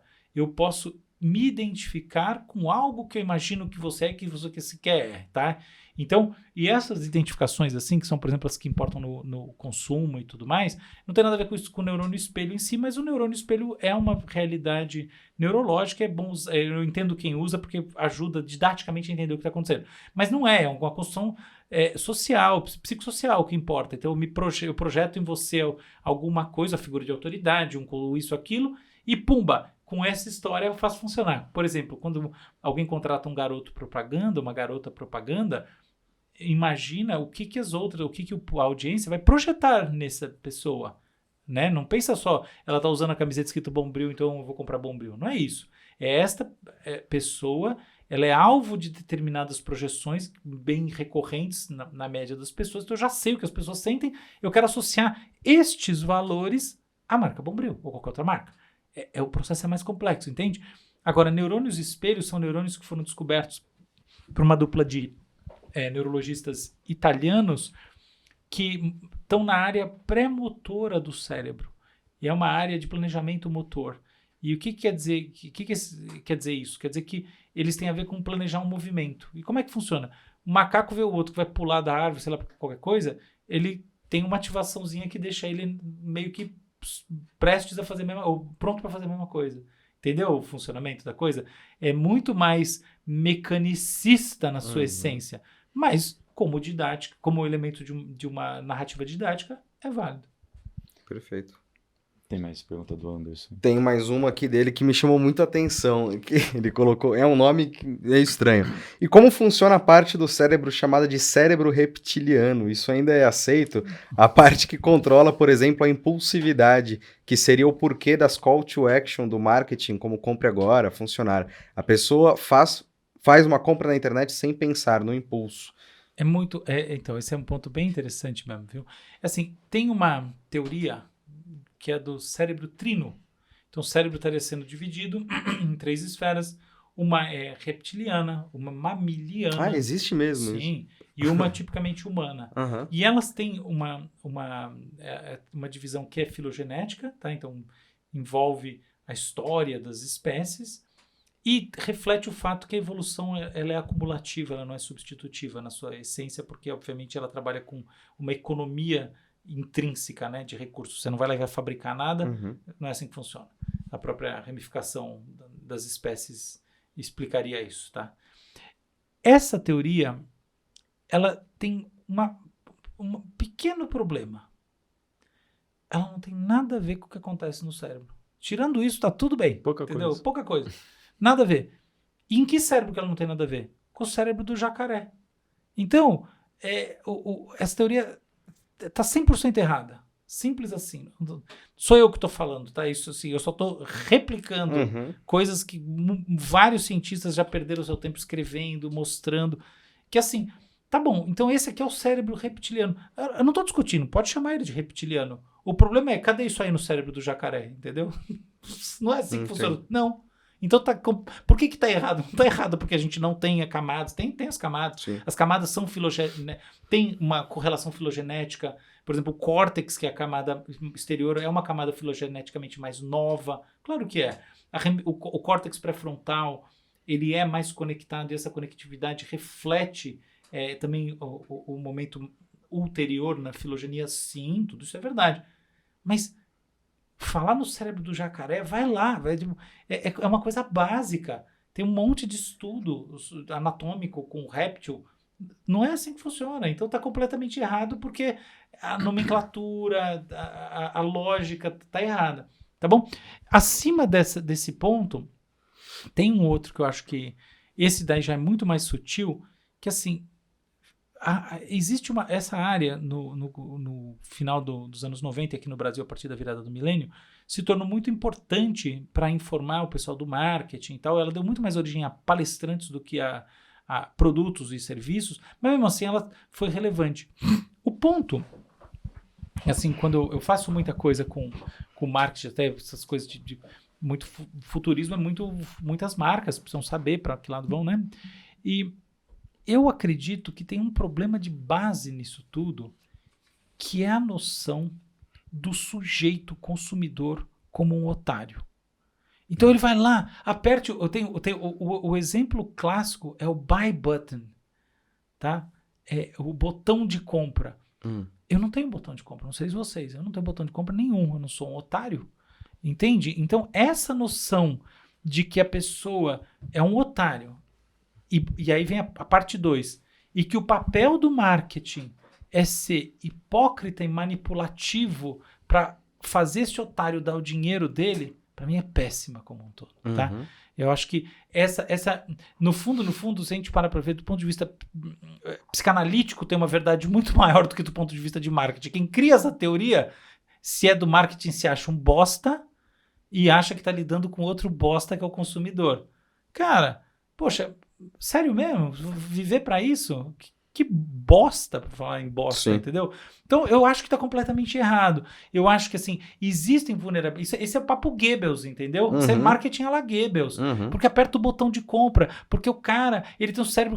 Vamos manipular... Meu, que ideia de crápula, entendeu? Que ideia falsa, além de tudo. Quando a gente entende o sujeito na sua integridade, do ponto de vista de marketing, a gente pode se conectar com uma coisa muito mais valiosa, que é o prazer da pessoa de comprar alguma coisa, de ter alguma coisa. É o prazer de fazer uma escolha não funcional. Por exemplo, por que... pode ver, jovens de classe CD frequentemente compram celulares que custam muito mais do que eles poderiam pagar. Visão buy button. A gente manipula, eles são os otários, toma aqui seu... visão um pouco mais, que você vai lá em entrevista na favela Locomotiva, né? O Instituto de Pesquisa, eu sou sócio, é o principal do Brasil nisso. Você vai lá em entrevista. A pessoa tem prazer, ela tem orgulho, ela tá afim. Vai bater no cacete, entendeu? Então eu acho que assim, esse é um caminho pro marketing inteiro muito ruim por causa dessas duas coisas. Ver o profissional de marketing como um tremendo de um escroto e ver o consumidor como uma peça sem cérebro, né? No fundo um réptil.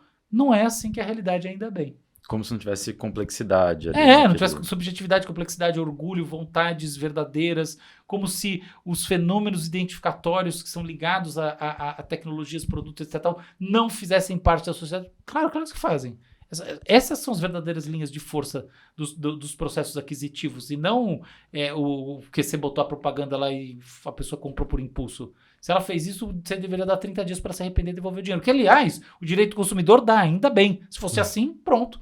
O direito ao arrependimento resolve. E a gente aprende a falácia desse papo. Todos esses artifícios, né? O McDonald's usa as cores para despertar a fome, Então, não sei o quê. Veja bem, usar cores para criar uma relação com as pessoas não está errado. Não é esse o ponto. O ponto é você assumir que a pessoa vai comprar. Ela vai sentar na mesa porque o negócio é vermelho, vai ficar com mais fome, vai comprar mais, aí no amarelo ela vai querer ir embora. Claro que não, tá? Eu vou te falar, a McDonald's é uma empresa que eu não posso revelar detalhes, mas eu conheço a fundo, na alta gestão. Claro que não. Claro que não, sabe? Essas simplificações que colocam os outros como se todo mundo fosse robozinho idiota, no fundo é coisa de robozinho idiota. Falando em robozinho idiota, existe um tipo de cérebro, alguma coisa do tipo, que torna a pessoa mais propensa a acreditar em teorias de conspiração ou notícias falsas? Sim. Não diria que é um cérebro, né? Existem processos cognitivos associados à crença em teorias da conspiração? Sim. É o seguinte, a gente tem uma tendência a fazer o que eu chamo de atualização de crenças. O que quer dizer isso? Imagina que a gente está conversando aqui e eu entro na conversa e assumo que vocês são duas pessoas amigáveis. Aí a gente começa a conversar. Depois de umas 3, 4, você me dá uma pá, eu falo, eu começo a atualizar minhas crenças entendendo que vocês não são tão amigáveis, que é bom eu tomar cuidado, que é bom eu não falar isso, aquilo, papapá. Este processo é um processo que, tal como aquele de ficar ou partir, é uma decisão implícita sobre o tempo, certo? Então, ele é um processo que, em última análise, não tem certo ou errado, ele só tem a velocidade, o fator determinante dele é a velocidade com a qual ele ocorre. Se eu mudo meu modelo mental muito rapidamente, eu perco o histórico todo, é ruim. Se eu mantenho ele a despeito de todas as pistas ambientais mostrando o contrário, é ruim porque eu fiquei completamente deslocado ali, né, pelado na chuva. Então, existe um momento ótimo de atualizar crenças. Os estudos mostram que pessoas que acreditam mais em teorias da conspiração têm atualizações mais lentas de crenças. Você fala assim, mas não estou entendendo por quê. É simples. Porque a teoria da conspiração, ela quase nunca vem sozinha. Ela está dentro de um bloco de crenças que são veiculadas. Algumas semifalsas. Tá? Como é que uma notícia falsa ganha momento no mundo? Ela ganha momento através de uma relação com notícias verdadeiras, um pouco menos verdadeiras, semifalsas. Tem um pinguinho de verdade. Fake news. Teorias da conspiração. Existem, de fato, complôs, existem coisas. O Watergate foi uma realidade. Então, tem um monte de coisa que o pessoal está chamando de teoria da conspiração. É verdade. Então começa que, alguns casos, sim. Você começa com alguma coisa. Tá vendo o que aconteceu isso aqui? Pô, aconteceu mesmo. Fato, tá aqui a notícia do jornal, na Folha de São Paulo, não sei o que, tá tudo aqui. Você parte de uma verdade e vai diluindo. Aí você vai para uma próxima, entende? Então, não é que você muda a verdade, de novo, são processos, quase... É raro chegar uma pessoa, não sou uma criança de 4 anos que acredita... Minha filha acredita nos guinolos, não é nem gnomo, é guinolos. Os guinolos, lá em casa é mais hippie o negócio. São os guinolos que trazem bolachinhas, é o máximo. Então, tem esse tipo de caso, mas você precisa ter um QI muito rebaixado para entrar nessas. Em geral, não é assim. É um processo, e esse processo vem a revelia do quê? um monte de informação dizendo o contrário. Falou, não, olha aqui, saiu isso aqui, olha aqui, saiu isso aqui, olha isso aqui. Não. Então, esse contraste faz muita gente, naquele momento, falar, puta, não, desencana, não é verdade. E seguir por outro caminho. Sabe, o erro sempre, aí tá a sutileza da coisa. O erro não é você acreditar em alguma coisa. Tudo que alguém diz desse outro lado é mentira. Não é isso. O erro é você seguir acreditando nas coisas a respeito das provas centrais de que aquilo é falso. Da realidade. Então do que a gente pode chamar de realidade, Eu vejo muito bem estatisticamente falando. Tem muita coisa da própria pessoa, da vontade da própria pessoa. Eu quero que seja aquilo. Aí cai uma Isso. fake news. Você falou tudo. Posso falar do fator 2? Sim. Então o fator 1 é velocidade de atualização. O fator 2 é extremamente psicológico. Vontade de pertencimento. É o desejo de participar. Porque se eu disser que agora... isso aqui não, gente, desculpa, agora vocês forçaram a barra. Vai se ferrar, isso aqui é ridículo. Olha só, os jornais estão ridicularizando isso. Não, os jornais estão dominados. Não, tá bom, a TV... Não, mas meu vizinho... Tá todo mundo dominado. Aí você... Entendeu? No final das contas, ou você tá com quem tá dizendo que aquilo é verdade, ou você não está. Então, o desejo de participar funciona como se fosse um tapa-olhos nessa hora. Você fala, tá bom, todo mundo que tá, no fundo, compartilhando fake news, todo mundo não, mas a vasta maioria, olha que engraçado isso aqui, tem estudo disso, não diz, quando você faz uma pesquisa séria com a pessoa, que não acredita em todo aquilo que está sendo dito. Olha que curioso. Então a pessoa, ela tá num grupo de fake news e participando de fake news, mas se você vai lá, isola ela, troca uma ideia, cria um raporte legal e coloca as coisas e fala, isso aqui realmente forçou a barra, né? Eu não acredito. Isso aqui sim. Isso aqui, então, ou seja, é menos intenso do que parece. Acontece que o desejo de participar cria a cola final e aí a coisa vai como se tudo aquilo fosse parte do mesmo pacotão. E volta aquela questão da vulnerabilidade. Então você tem pessoas com... pensa nos extremos, é mais fácil isso também sempre nos extremos. A pessoa já tem uma aptidão natural a alguma coisa. Aí ela tem uma velocidade de atualização de crenças menor, está menos conectada às fontes mais variadas de informação do New York Times e, além de tudo, tem um mega desejo de participação. Então, uma insegurança, não se sente só, sei lá. Tem 1000 razões para isso. Medo, talvez. Medo de não ter ninguém, enfim, não importa. O resultado final é compartilhar essas coisas e aceitá-las como verdade a despeito de lá no fundo a pessoa mesmo ter algumas dúvidas e ressalvas. Eu tenho a impressão também que muitas dessas teorias são bem mais emocionantes do que a realidade. É lógico. Esse é outro detalhe também. É muito mais divertido uma loucura do que o simples. Sim. Né? Uma das últimas que eu vi é que na morte da rainha, que a princesa Diana ia voltar. ia desmascarar a galera. É tipo Elvis não morreu, né? Sim, exato. Aí é nível... psicose total. Correu, né? Circulou com uma... Nossa. Foi bem na época que aquelas imagens junto, né, no mesmo tempo, imagens de pessoas famosas que já morreram, como elas estariam hoje. Não sei se vocês viram, eles fizeram Michael Jackson e fizeram uma foto de como... Incólume. Sorte teve sua. sorte. E fizeram da princesa Diana, que foi um combustível pra essa loucura. Bizarrice aí. Até agora ela não voltou. Quem ficou esperando... Sim. Vai ficar esperando. O Tom fez uma pergunta muito boa. Essa pergunta aqui, faz pra ele. Essa pergunta é muito boa. Eu queria saber a resposta. Essa última aqui, Isso. eu não entendo muito desse assunto, mas já ouvi falar e me interessou. O tema é vieses cognitivos, né? O que eles são e como que eles podem minar a qualidade de um trabalho científico. Eu digo porque durante a pandemia, eu nessa cobertura de saúde, e eu esbarrei em médicos e cientistas que usavam artigos científicos para defender alguma coisa que o consenso científico estava do outro lado. Isso, cloroquina, azitromicina, né, ivermectina, e usavam estudos científicos. Assim, no básico, dá para você ir fazendo o seu filtro ali, porque era uma pesquisa publicada em uma revista melhor ou pior e tal, mas como que essas pessoas ainda caem nisso, né?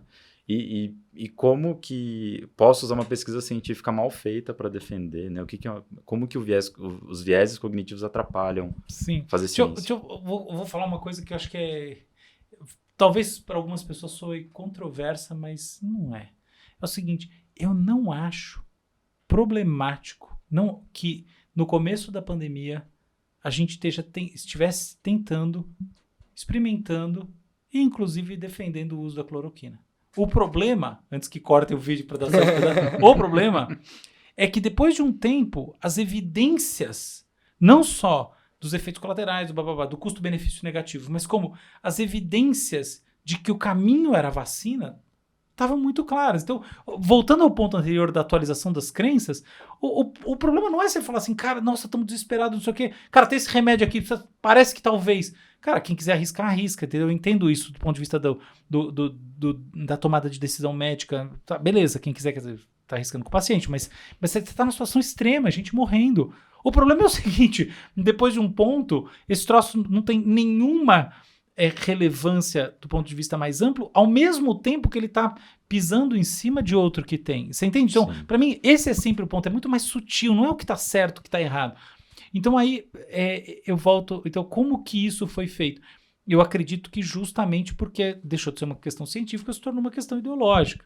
Então isso é simples, tá? Então, ou seja, existe uma sinalização com a ideia de que as vacinas poderiam... Qual que é o subtexto? A vacina poderia ser mais perigosa do que o remédio, entendeu? Esse é o subtexto. Esse subtexto nunca teve validado por nenhum tipo de ciência, tá bom? Então, é por aí. Mas eu não acho que o tema dos vieses cognitivos, ele caiba nisso. Ele é um gigante grande demais. Porque, assim, esses são vieses de grupo, vieses ideológicos, mas os vieses em si não são na sua natureza. Eles estão sendo instrumentalizados pela situação. E o que é viés cognitivo? Viés cognitivo é a expressão das nossas limitações neurocomputacionais no processamento das informações. Isso é um negócio interessante da gente acessar. O mundo que a gente manipula mentalmente, que não é um mundo lá de fora, um mundo representacional, ele é complexo demais para o próprio cérebro, que por sua vez é complexo demais para o próprio mundo. Entende o ponto? Então, a gente busca atalhos, a gente busca caminhos que eles podem não dar respostas certas, mas eles dão as respostas suficientes dentro de determinados contextos. E a gente vive assim. Por exemplo, se eu tivesse que otimizar toda vez minhas tomadas de decisão, toda vez que eu vou num restaurante, qual será que vai ser o melhor prato para mim? Como eu vou estar me sentindo daqui a 10 minutos? Eu ia ficar lá tomando decisão e todo mundo ia ter almoçado. E ferrou. E o propósito maior não foi cumprido.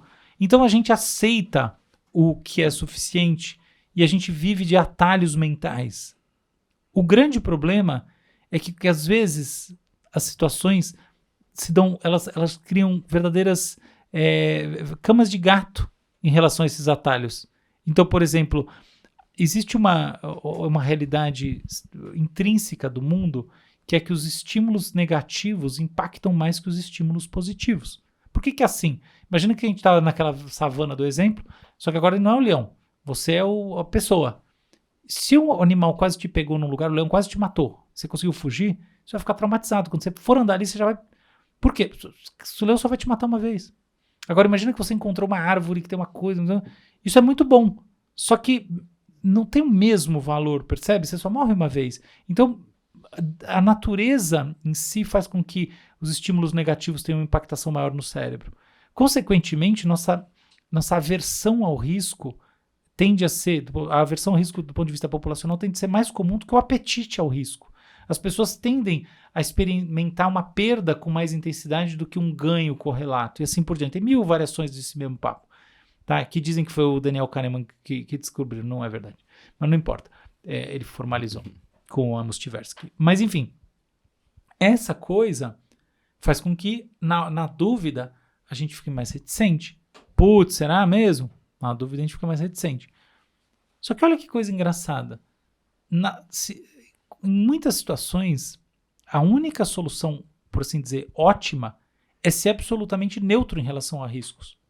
Se você está fazendo, por exemplo, tem alguma coisa que tem uma espécie de aposta em dinheiro, qualquer coisa do gênero, 50% de chance de ganhar R$10 vale menos do que 40% de chance de ganhar R$15.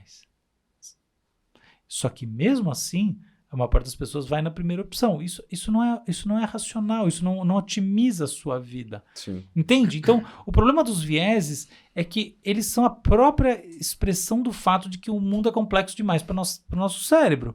E a gente tem atalhos. Só que os atalhos muitas vezes dão errado. E a gente vive esse mundo de racionalidade limitada.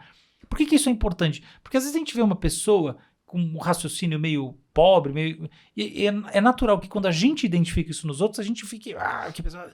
Mas entendeu? Tem uma coisa muito mais profunda. Que, tipo assim, todos nós temos raciocínios pobres, entendeu? O problema é o que as pessoas fazem com seus raciocínios pobres. É bem por aí. Só para fechar. Quando a gente falou de teoria de conspiração, etc. Mas vou apelar para o futurista aqui. Parece cada vez mais, né, que a gente vive nesse mundo em que tem 2, 3 realidades alternativas. Os fatos, as pessoas não concordam com relação a que é um fato, né? Todo mundo reivindica, grupos reivindicam fatos diferentes como verdade. Como sociedade, a gente vai continuar vivendo nesse 2 mundos que estão juntos ali? Então, bem legal o que você está falando. Isso é chamado de a sociedade da pós-verdade. Eu acho que, assim, primeira coisa, a gente tem os chanceladores de fato. E os chanceladores de fato são os veículos especializados. Então, queira ou não queira, quem é que dá o fato para a gente, né? Assim, do ponto de vista social? São os jornais, são os jornalistas como você. Qual é a sua missão na vida? Dar os fatos. A minha pode ser pensar a narrativa. É uma missão muito grande, mas é isso. No final dos contos, o jornalista tem que aceitar que a missão dele, uma das missões da vida, é investigar direito e dar o fato. Então, assim, primeiro ponto estão estabelecidos mecanismos de pesos e contrapesos para a definição dos fatos. O que está em jogo é o questionamento deles, tá? Então, esse é um ponto. Segundo ponto, a sociedade da pós-verdade, ela existe, sobretudo, nesses extremos ideológicos. No centro das coisas, tem menos pós-verdade. Porque, inclusive, a maior parte das discussões que acontecem na vida das pessoas e que movem a vida das pessoas, elas são meio imunes a isso. Tipo, eu posso falar o que eu quiser, mas o sujeito sabe se ele está com mais dinheiro ou que ele está com menos dinheiro. Ele sabe se, por exemplo, no bairro dele, onde ele mora, o vizinho foi assaltado ou não foi. Ele sabe. Então, as experiências, elas são meio imunes a essas coisas, entende? Não é tão, vamos dizer assim, não é algo tão prevalente quanto às vezes parece. Ainda assim, de fato, a gente está num momento muito único, porque nunca na história contemporânea esses árbitros da verdade foram tão questionados, né, e tão desacreditados. Melhor assim, uma externalidade disso, que eu acho que talvez até em algum nível seja positiva, é o surgimento de outros tipos de chanceladores de verdade. Então, eu gosto, por exemplo, de algumas iniciativas usando blockchain, que para, de fato, selar coisas. Por que o blockchain? Né? Porque o blockchain está lá, enfim, mantendo a universalidade do registro de maneira absolutamente, se você pensar num DAP, por exemplo, descentralizada e sem a capacidade de alguém tirar fora da internet, o que é positivo. Então, por exemplo, pense em decisões jurídicas, isso, aquilo, armazenado lá público. Pô, é legal, entendeu? Cria uma nova relação com a verdade. Tem 1000 formas de se fazer isso. Algoritmos de análise de deepfakes que você pode testar e falar, olha, provavelmente esse vídeo aqui é falso. Não é, ele é independente do jornalista. São dispositivos que a situação desafiadora do presente vem levando ao desenvolvimento. Isso é bom, mas a gente não pode esquecer que a base para a chancela da verdade é o jornalismo, e ele está aí estabelecido já há pelo menos 120 anos como esse pilar da sociedade, que é um pilar fundamental. Perfeito, com essa frase maravilhosa. Eu queria te agradecer muito pelo nosso papo. E, Álvaro, se o pessoal quiser te encontrar, se quer divulgar o Instituto, alguma coisa... Se você quiser me encontrar, do ponto de vista de redes sociais, pode me encontrar no Instagram. Eu tenho o LinkedIn também, mas eu não uso. Eu usaria para contratar, mas eu mesmo não contrato. Essas pessoas fazem para mim. Eu tenho Álvaro Machado Dias. E é isso. Assim, se quiser ler minha coluna na Folha, eu realmente recomendo, é legal. domingo, um domingo sim, um domingo não. Dá para assinar a Folha por R$1,99 por 3 meses. Legal. CBN, toda quarta tarde, a partir das 15 horas. Legal. Isso aí. Foi um prazer, cara. Muito obrigado pela sua presença. Foi uma verdadeira aula. Eu aprendi pra caramba aqui. Foi incrível. Vou reassistir com calma depois, anotar pra ficar com dúvida. Poxa, eu gostei muito também. Obrigado pra quem teve paciência em casa. E a gente se vê. A gente se vê. Tom, obrigado. Pessoal, você que tá assistindo, não esquece de deixar o like, de compartilhar esse vídeo com os amigos e a gente se vê no próximo programa. Um abração e tchau, tchau.